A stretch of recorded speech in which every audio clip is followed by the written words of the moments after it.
Meu Deus e meu Pai, nós nos colocamos na Tua presença para Te agradecer por mais um dia de vida. Obrigado, meu Deus, pela nossa família, pela nossa casa, pelo nosso trabalho e pelo sustento que o Senhor nos dá. Muito obrigado, Senhor, pela Tua graça, pela Sua misericórdia. Pai, nós não merecemos nada, Senhor, mas nós Te agradecemos porque o Senhor está sempre conosco, mesmo nas dificuldades. Pai, nós temos errado de diversas maneiras, nós somos pecadores e o Senhor nunca apontou o dedo, nunca nos deixou de lado.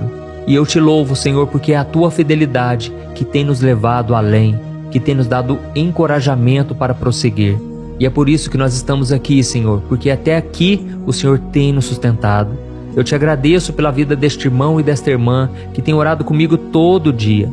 Pai, obrigado por reunir tantas pessoas em Seu nome e continua usando a minha vida, meu Pai, para abençoar as pessoas, para ajudá-las no dia a dia. Senhor, nós não estamos aqui para falarmos de religião, para falarmos de igreja, estamos aqui para falarmos do Evangelho. Oh, meu Deus, e nós estamos arrependidos neste momento, Pai, por tantas vezes em que quisemos fazer justiça com as nossas próprias mãos, em que desejamos o mal para aquelas pessoas que nos machucaram. Oh, meu Deus, muitas vezes nós carregamos o peso do ressentimento, da raiva, do desejo de retribuir o mal que nós recebemos, e nós esquecemos que somos filhos do Senhor, que somos de Jesus e que devemos amar e perdoar, assim como o Senhor faz conosco. Oh, meu Deus, nos ajude a confiar em Ti. Nós entregamos agora cada injustiça que recebemos, entregamos agora, meu Pai, essas pessoas que prejudicaram a nossa vida. E nós tomamos a mesma atitude de Davi, nós entregamos nas Tuas mãos. Ai de nós, Senhor, se nós vingarmos das pessoas. Nós, pelo contrário, estamos confiando que o Senhor cuidará de nós, que o Senhor nos protegerá e que o Senhor nos livrará de todo o mal. Pai, eu repreendo agora, em nome de Jesus, toda obra de feitiçaria, de macumbaria, toda obra contrária a essas pessoas que estão me ouvindo, meu Pai. Pessoas que foram alvo de maldade. Jesus, guarda os Teus filhos. Livra-nos de todo o mal, meu Pai. Nos dê sabedoria, nos dê prudência para andarmos neste mundo sem sermos enganados. Oh, meu Deus, eu aproveito essa oportunidade também para orar por essa pessoa que tem um familiar preso no mundo das drogas, que sofre quando vê esse ente querido nessa situação. Ouve o clamor desse irmão e desta irmã, meu Pai. Envia os Teus anjos para protegê-lo, libertá-lo e guiá-lo de volta na luz da Tua verdade. Senhor, que essa pessoa encontre forças para resistir às tentações. E eu oro também, meu Pai, por este jovem, por esta jovem que está pensando em acabar com a própria vida. Eu repreendo agora todo espírito de morte, espírito de suicídio. Eu cancelo e repreendo em nome de Jesus. Senhor, envia os Teus anjos ali, meu Pai. Tem misericórdia, Pai, dessa pessoa que está atribulada, essa pessoa que não tem mais saída. Ela olha para os lados, ela não tem um amigo sequer, ela não sabe com quem contar, com quem se abrir. Por isso eu Te peço, meu Pai, tem misericórdia.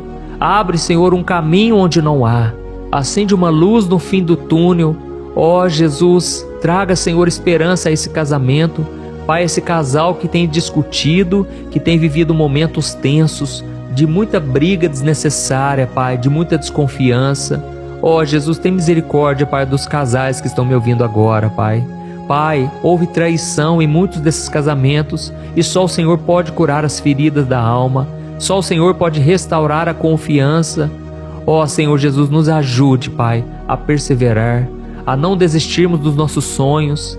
Nos ajude, Senhor, a sermos fiéis à Tua palavra. Senhor, eu apresento diante de Ti, Pai, a vida desta mulher tão sofrida, Pai. Tantas lutas, Pai, ao longo dos anos.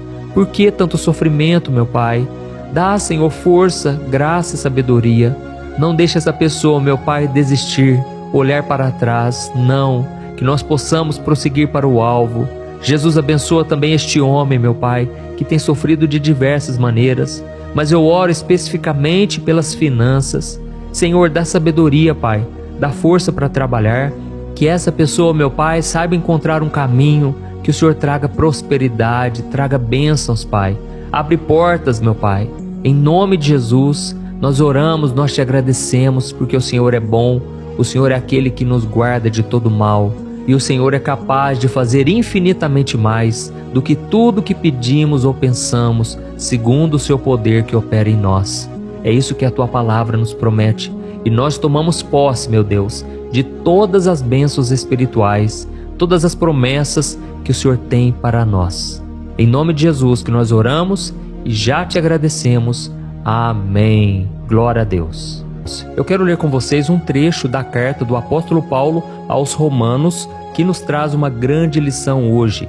Olha só o que está escrito em Romanos capítulo 12, o versículo 19. Diz assim: Amados, nunca se vinguem, deixem que a ira de Deus se encarregue disso, pois assim dizem as Escrituras: a vingança cabe a mim, eu lhes darei o troco, diz o Senhor. Amém? Irmãos, vamos ser sinceros aqui. Uma das áreas mais difíceis para a gente confiar em Deus é a questão da justiça, não é verdade? Nós confiamos e esperamos nas promessas de Deus, nas bênçãos, nas vitórias e até durante as passagens pelos desertos da vida.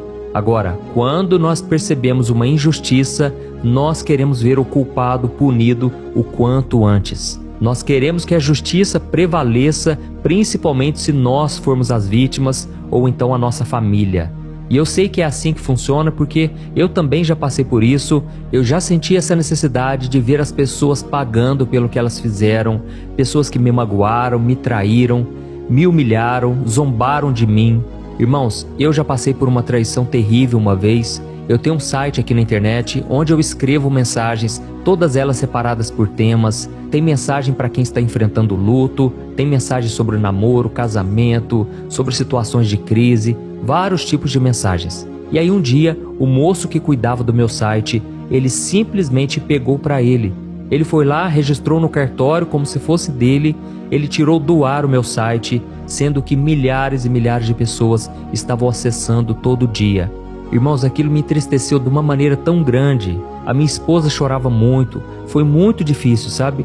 E ele fez isso simplesmente por ganância, porque ele achava que aquilo poderia gerar alguma renda, algum dinheiro para ele, sendo que o site estava no meu nome. Então, irmãos, foi muito difícil isso para mim. E naquele momento eu disse para minha esposa: nós vamos contratar um advogado e eu quero justiça. Eu não quero vingança, eu quero justiça. Só que, irmãos, eu falava com um certo ódio no coração, sabe? Porque aquilo me feriu muito. Aquele moço simplesmente me ligou e ele me disse com um tom de deboche: olha, pastor, esse site não é seu mais, esse site é meu agora, porque eu já registrei tudo para mim. Então, irmãos, aquelas palavras entraram no meu coração, na minha mente, e eu me senti profundamente magoado. E foi então, irmãos, que eu tive que contratar um advogado, eu tive que gastar para recuperar aquele site, e graças a Deus, Deus colocou a mão, aquele site voltou para mim. Só que, irmãos, no meu coração eu ainda não tinha perdoado o que ele tinha feito contra mim. Foi pura maldade, sabe?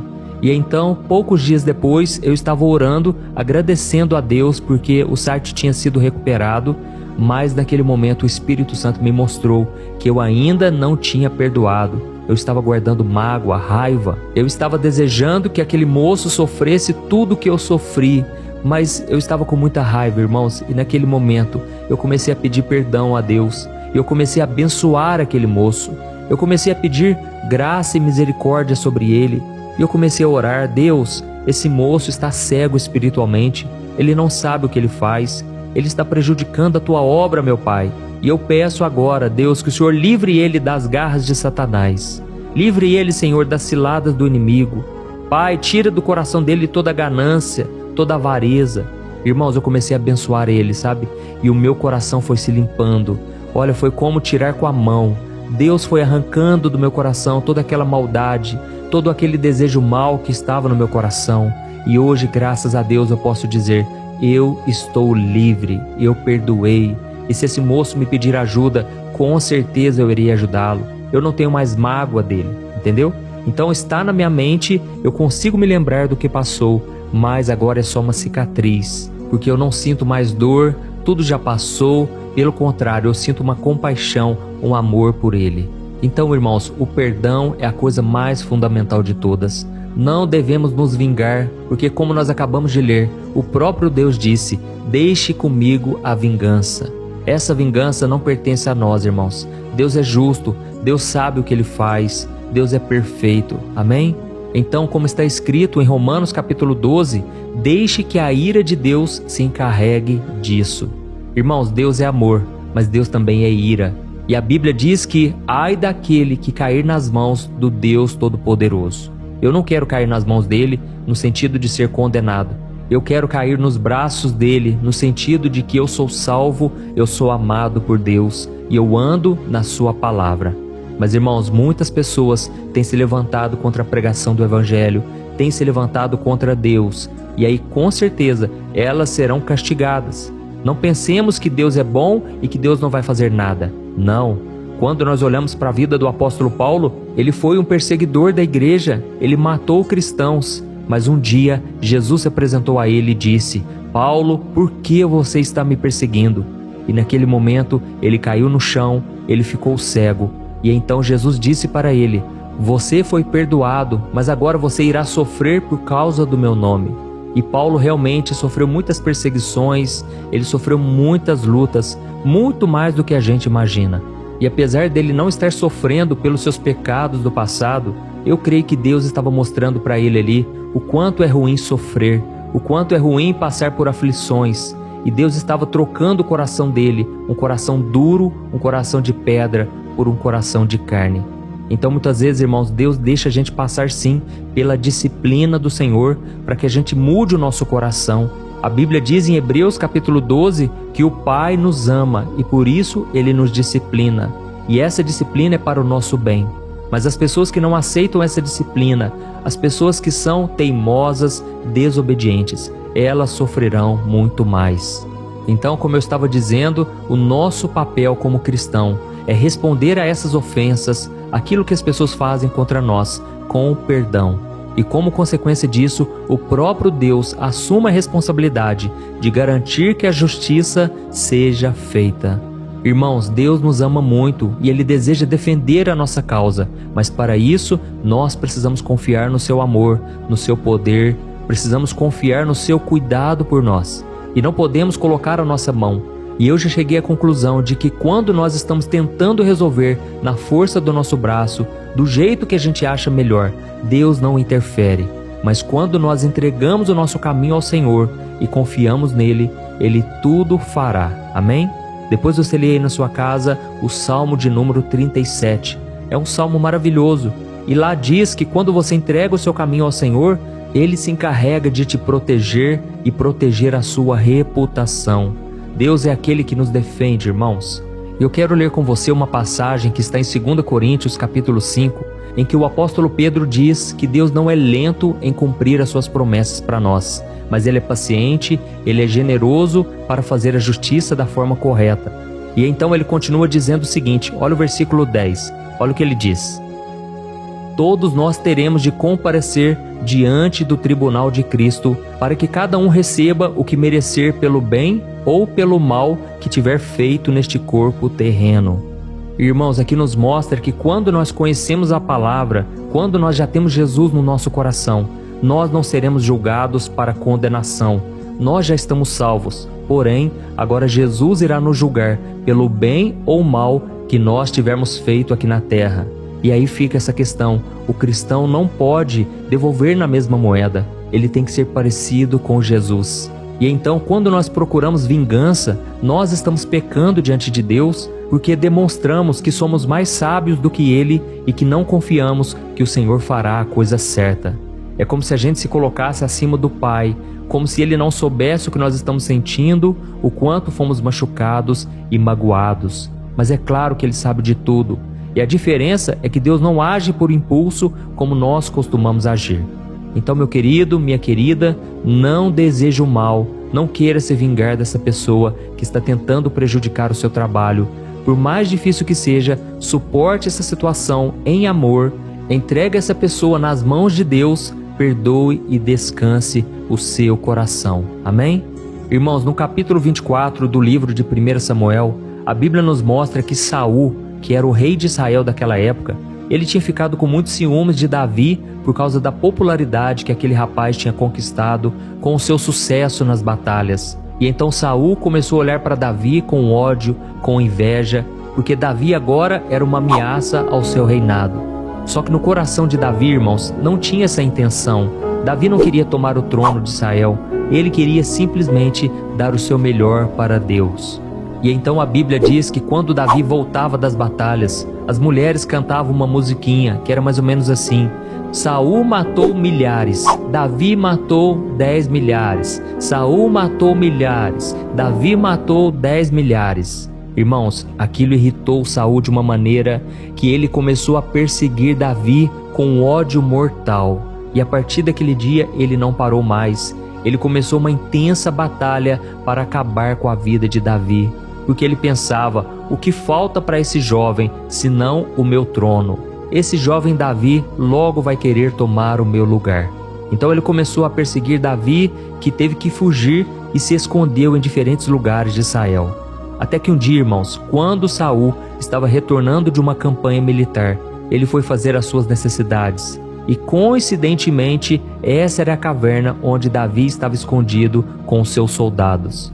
Irmãos, naquele momento, aqueles homens que estavam com Davi, eles disseram: Davi, quem sabe é agora a hora que Deus preparou para você acabar com o seu adversário. Deus já não te prometeu que um dia você herdará o trono de Israel? Que um dia você será rei de Israel? Davi, chegou a hora, acabe com ele agora. Só que naquele momento, irmãos, Davi disse para eles: ai de mim se eu tocar no ungido do Senhor.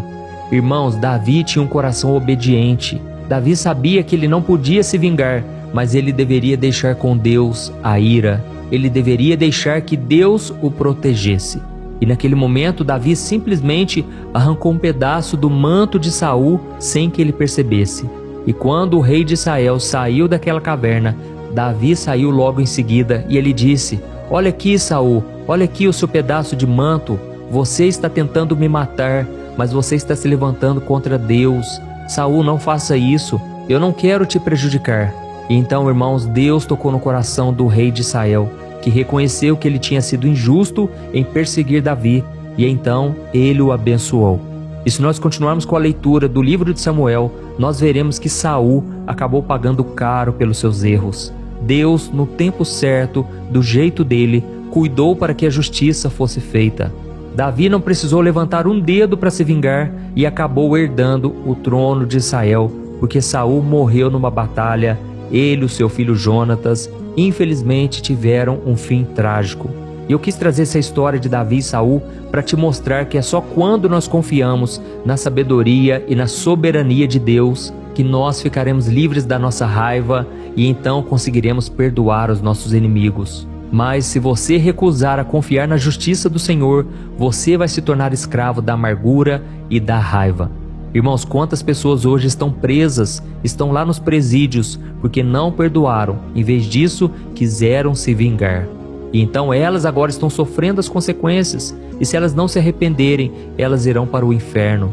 E talvez você que está me ouvindo aí, você pense: ah, pastor, mas essa pessoa que fez aquilo, ela não merece o meu perdão. Mas acontece que o perdão, irmão, não tem a ver com merecimento, e sim com uma decisão. Pois será que você e eu também merecemos o perdão de Deus? É claro que não. Será que nós somos tão bons ao ponto de achar que Jesus deveria mesmo ter morrido na cruz para lavar os nossos pecados?